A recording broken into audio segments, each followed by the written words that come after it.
माणसाच्या आयुष्यात जेव्हा अचानक गडगंज पैसा येतो, तेव्हा काही लोक जमिनीवर राहतात, तर काही लोकांचे पाय जमिनीवर टिकत नाहीत.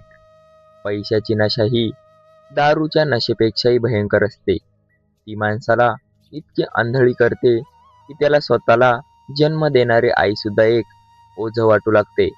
पण अशा लोकांना हे माहीत नसतं की वेळ बदलती, की नशीब बदलायला एक क्षणही पुरतो.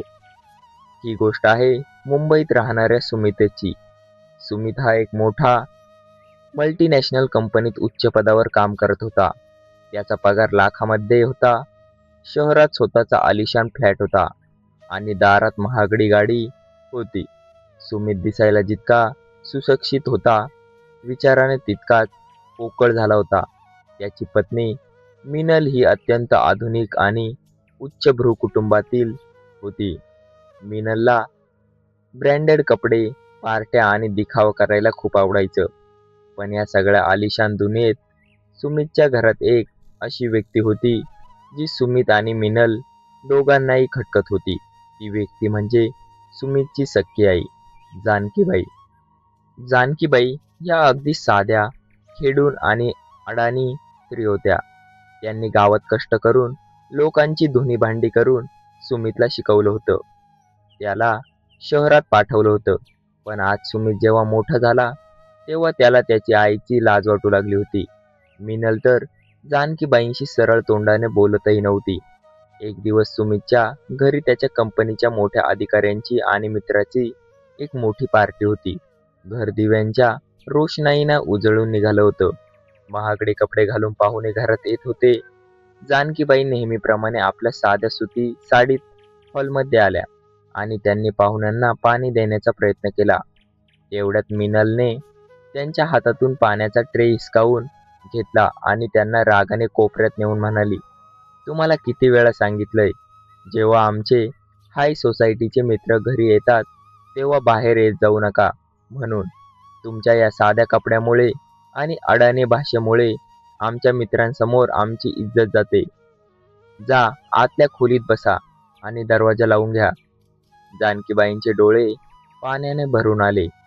त्यांनी सुमितकडे आशेने पाहिलं की आपला मुलगा आपल्याला काहीतरी बोलेल, आपल्या बाजूला उभा राहील. पण सुमितने मान हिरवून घेतली. जणू काही त्याला ही आईचं तिथे असणं मान्य नव्हतं. जानकीबाई शांतपणे आपल्या खोलीत गेल्या आणि त्यांनी डोळ्यातले अश्रू पुसले. पार्टी संपल्यानंतर मिनलने सुमितचे कान भरायला सुरुवात केली. ती म्हणाली, "सुमित, मला आता हे अजिबात सहन होणार नाही. तुझ्या या अडाणी आईमुळे मला माझ्या मैत्रिणींसमोर मान खाली घालावी लागते. आपण यांना कुठेतरी लांब सोडून आलं पाहिजे. आपल्या घरात यांच्यासाठी जागा नाही." सुमित सुरुवातीला थोडा कचरला, पण मिनलच्या हट्टापुढे आणि स्वतःच्या खोट्या प्रतिष्ठेपुढे त्याने एक भयंकर निर्णय घेतला. तो विसरला की ज्या आईने त्याला पायावर उभं केलं, तिलाच तो आज घराबाहेर काढायला निघाला होता. 5 वर्षापूर्वीची ती एक काळोखी आणि वादळी रात्र होती. बाहेर मुसळधार पाऊस पडत होता. सुमितने रात्रीच्या वेळी आईच्या खोलीत जाऊन सांगितलं, "आई उठ, कपडे आवर. आपण गावाकडच्या एका जुन्या नातेवाईकांना भेटायला निघालो आहोत." भोळ्या जानकीबाईंना वाटलं की मुलगा काळजीपोटी काहीतरी करत असेल. त्यांनी काही न बोलता एका जुन्या कापडाच्या थैलीत आपले 2 जोडी कपडे भरले. सुमितनं त्यांना गाडीच्या मागच्या सीटवर बसवलं आणि गाडी शहराबाहेर पळवू लागला. पाऊस इतका प्रचंड होता की रस्त्यावर काही दिसत नव्हतं. जवळपास 2 तासांच्या प्रवासानंतर सुमितने गाडी शहरापासून 80 किलोमीटर लांब असलेल्या एका निर्जन भागात थांबवली. तिथे एक जुनी इमारत होती, ज्यावर अंधारात अंधकूस लिहिलं होतं, "शांती निकेतन वृद्धाश्रम." सुमितने गाडीचा दरवाजा उघडला आणि आईला खाली उतरण्यास सांगितलं. जानकीबाई बाहेर आल्या. पावसाच्या थंड वाऱ्याने त्या थरथर कापत होत्या. सुमितने त्यांच्या हातात तो जुना थैला दिला आणि म्हणाला, "आई, तू इथे वरांड्यात थांब. गाडीचा टायर पंक्चर झालंय असं वाटतंय. मी जरा चेक करून येतो." जानकीबाई तिथेच उभ्या राहिल्या मुसळधार पावसात त्यांचे हात नकळत मुलाला आशीर्वाद देण्यासाठी वर उठले. त्यांना वाटलं सुमित परत येईल, पण सुमितने गाडीत बसून काचा वर केल्या आणि एक्सिलेटरवर पाय दिला. गाडी चिखल उडवत वेगाने निघून गेली. जानकीबाईंनी रडत रडत मागून धावण्याचा प्रयत्न केला. सुमित, सुमित बाळा, मला इथे सोडून कुठे चाललास? मला भीती वाटतेस रे बाबा. सुमित, पण सुमितने मागे वळूनही पाहिलं नाही. गाडीचे दिवे अंधारात दिसेनासे झाले. या रात्री एका मुलाने आपल्या जिवंत आईचं श्राद्ध केलं होतं. त्यानंतर सलग 5 वर्ष, होय तब्बल 5 वर्ष सुमितने कधी त्या वृद्धाश्रमात फोन करून साधी चौकशी केली नाही की त्याची आई जिवंत आहे की मृत्यू. तो आपल्या पैशाच्या आणि सुखाच्या दुनियेत पूर्णपणे मग्न झाला. 5 वर्ष निघून गेली. वेळ नेहमीसारखी राहत नाही. सुमितच्या कंपनीला एक मोठ्या आर्थिक संकटाचा सामना करावा लागला. सुमितने एका चुकीच्या प्रोजेक्टमध्ये पैसे गुंतवले होते, ज्यामुळे त्याची कंपनी पूर्णपणे बुडण्याच्या मार्गावर आली होती. जर त्याला त्या पुढच्या 2 दिवसात शहरातल्या सर्वात मोठ्या द जे.पी. इंटरनॅशनल फाउंडेशनकडून कोट्यावधी रुपयांची फंडिंग मिळाली नसती, तर सुमित रस्त्यावर त्याची मालमत्ता जप्त होणार होती. या फाउंडेशनची मालकीण एक अशी महिला होती जिने बाजारात मोठी प्रतिष्ठा मिळवली होती, पण ती कधीच मीडियासमोर येत नव्हती. तिला कोणीही पाहिलं नव्हतं. तिची एक सही सुमितचे बुडवणारे साम्राज्य वाचू शकत होती. सुमितने अनेक विनंत्या करून ओळखी काढून शेवटी त्या फाउंडेशनच्या मुख्य कार्यालयात म्हणजेच त्या बड्या बिझनेसमॅन वुमनच्या आलिशान बंगल्यावर मीटिंग मिळवली. सुमित पूर्णपणे तयारीनिशी कोट टाय घालून त्या बंगल्याच्या भव्य कॉर्पोरेट हॉलमध्ये बसला होता. त्याची धडकन खूप वेगाने चाललेली होती. त्याचा पूर्ण बिझनेस या एका मीटिंगवर अवलंबून होता. एवढ्यात हॉलचे मोठे दुहेरी दरवाजे उघडले गेले. एक अत्यंत महागड्या पांढऱ्या शुभ्र सिल्कच्या काठपदर साडीत अंगावर मोजकेच पण मौल्यवान दागिने घालून अत्यंत डौलदारपणे आणि रुबाबाने एक वयोवृद्ध महिला आत आली. तिच्या मागे 3 असिस्टंट फाईल्स घेऊन उभे होते आणि 2 अंगरक्षक होते. सुमित आदराने आणि उत्साहाने आपली फाईल घेऊन उभा राहिला. गुड मॉर्निंग मॅडम, मी सुमित अल्फा कॉर्पोरेशनमधून आलो आहे. पण जशी सुमितची नजर त्या वृद्ध महिलेच्या चेहऱ्यावर पडली, सुमितच्या तोंडाचे शब्द हवेतच विरून गेले. त्याच्या हातातून लॅपटॉप आणि फाईल्स सटकल्या आणि जमिनीवर विखुरल्या. त्याचे डोळे पांढरे झाले. छातीशी धडधड थांबली आणि त्याच्या पायाखालची जमीनच सरकली. समोर उभी असलेली ती अब्जाधीश बिझनेस टायकून दुसरी कोणी नाही, तीच त्याची साधी अडाणी आई जानकीबाई होती, जिला 5 वर्षापूर्वी त्याने एका जुन्या थैल्यासोबत रस्त्यावर बेवारस सोडलं होतं. पण एक अडाणी स्त्री जिला नीट सही करता येत नव्हती, ती एवढी मोठी श्रीमंत महिला कशी बनली? तिच्याकडे हे साम्राज्य कुठून आलं? जानकीबाईंनी सुमितकडे पाहिलं. त्याच्या डोळ्यात ना राग होता ना जुनं प्रेम. त्याने अत्यंत शांतपणे गंभीर आवाजात आपल्या असिस्टंटला सांगितलं, आम्हाला 10 मिनिट एकटं सोडा. कोणीही आत येणार नाही. सगळे लोक बाहेर गेले. दरवाजा बंद झाला. सुमितच्या संपूर्ण अंगाला घाम सुटला. त्याचे पाय थरथर कापत होते.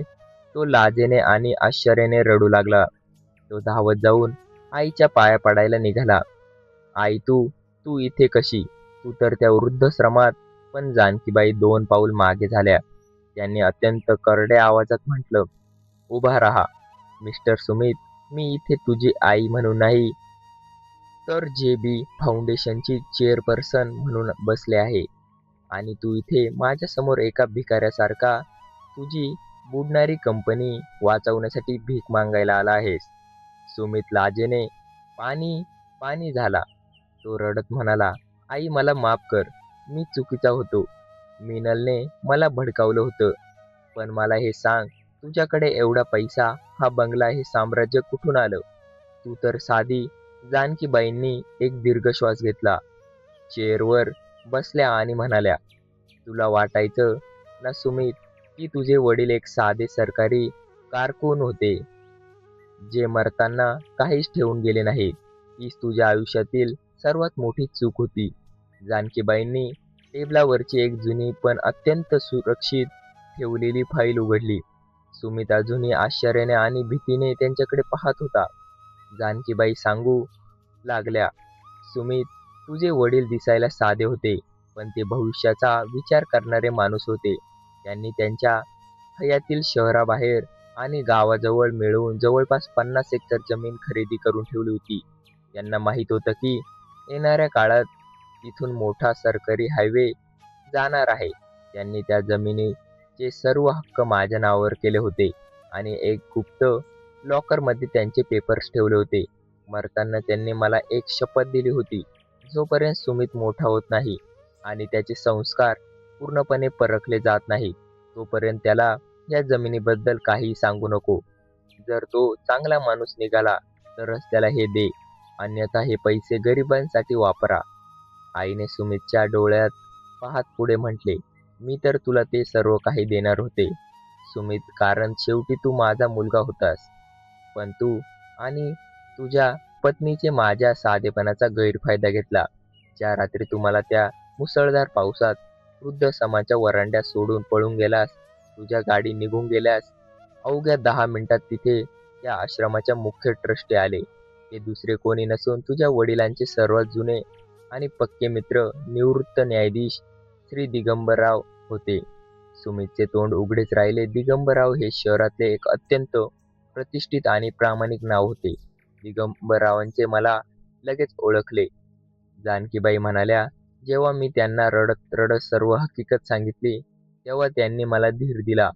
त्यांनीच मला कोर्टात नेऊन त्या जमिनीचे कायदेशीर हक्क मिळवून दिले. पुढच्याच वर्षी सरकारने ती जमीन ताब्यात घेतली आणि मला मोबदला म्हणून तब्बल 150 कोटी रुपये मिळाले. मी त्या पैशांचा वापर करून हा बिझनेस सुरू केला, जो दिगंबररावांच्या मुलांनी सांभाळला. मी माझे नाव बदलून बिझनेस जगतात JB ग्रुप उभा केला, जेणेकरून तुझ्यासारखा पैशाचा माज असलेला मुलाला एक दिवस त्याची खरी लायकी दाखवता येईल. सुमित आता पूर्णपणे कोलमडला होता. त्याची चूक त्याला समजली होती, पण आता खूप उशीर झाला होता.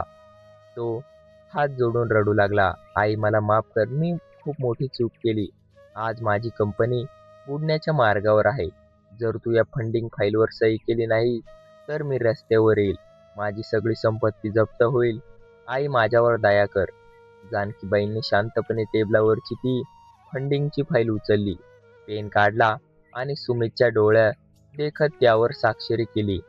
सुमितच्या चेहऱ्यावर अचानक आनंदाचे हसू आले. तो म्हणाला, आई, मला माहीत होतं तू कितीही रागवलीस तर शेवटी माझी आई आहेस. तू मला कधीच रस्त्यावर येऊन देणार नाहीत. पण जानकीबाईंनी लगेच फाईल बंद केली आणि अत्यंत करड्या आवाजात म्हणाल्या, थांब सुमित, मी या फाईलवर सही केली आहे. ती तुझी कंपनी वाचवण्यासाठी नाही, तर तुझी कंपनी विकत घेण्यासाठी. मी तुझ्या कंपनीचे 60% शेअर्स खरेदी केले आहेत. आजपासून तू या कंपनीचा मालक नाहीस, तर माझ्या हाताखाली काम करणारा एक साधा नोकर आहेस. तुझा पगार मी ठरवेन, त्या पुढं म्हणाल्या. आणि तुझी पत्नी मिनल, जिने मला कपड्यावरून हिणवले आणि घरातून काढले, जर तिला तुझ्यासोबत माझ्या घरात राहायचे असेल तर तिची एक अट आहे. तिने दर महिन्याला 15 दिवस त्याच शांती निकेतन वृद्धाश्रमात जाऊन तिथल्या वृद्ध माता भगिनींची सेवा करावी लागेल. त्यांची भांडी आणि कपडे धुवावे लागतील. तरच तुझी नोकरी टिकेल, नाहीतर उद्या सकाळपर्यंत तू आणि तुझी पत्नी रस्त्यावर असेल. सुमितच्या पायाखालची जमीन पुन्हा एकदा सरकली. पैसा, घमंड आणि खोटा रुतबा सर्व काही एका क्षणात मातीत मिळाले होते. ज्या आईला त्याने अडाणी आणि लाचार समजून वृद्धाश्रमात सोडले होते, आज तीच आई त्याच्या संपूर्ण आयुष्याची आणि नशिबाची मालक बनून समोर उभी होती. नियतीने आपला न्याय केला होता. मित्रांनो, सुमितने विचार केला होता की तो आपल्या जन्मदात्या आईला सोडून खूप सुखाची आणि श्रीमंताची जिंदगी जगेल. पण त्याला हे माहीत नव्हते की आईचा आशीर्वाद नसेल तर मिळालेली संपत्ती ही काही कामाची नसते. कर्म फिरून परत येतात, हेच या कथेचं सिद्ध केलं आहे. तुम्हाला आईने घेतलेला हा धाडसी निर्णय आणि सुमितला मिळालेली ही शिक्षा कशी वाटली? सुमितला यापेक्षा मोठी शिक्षा मिळायला हवी होती का? तुमचे मत खाली कमेंटमध्ये नक्की लिहा. जर तुम्हाला ही हृदयस्पर्शी कथा आवडली असेल तर व्हिडिओला लाईक करा आणि अशा सस्पेन्स भरलेल्या कौटुंबिक कथांसाठी आमच्या चॅनल ऑल इन वन मराठीला आत्ता सबस्क्राईब करा. भेटूया पुढच्या व्हिडिओमध्ये एक नवीन रहस्यासह. धन्यवाद.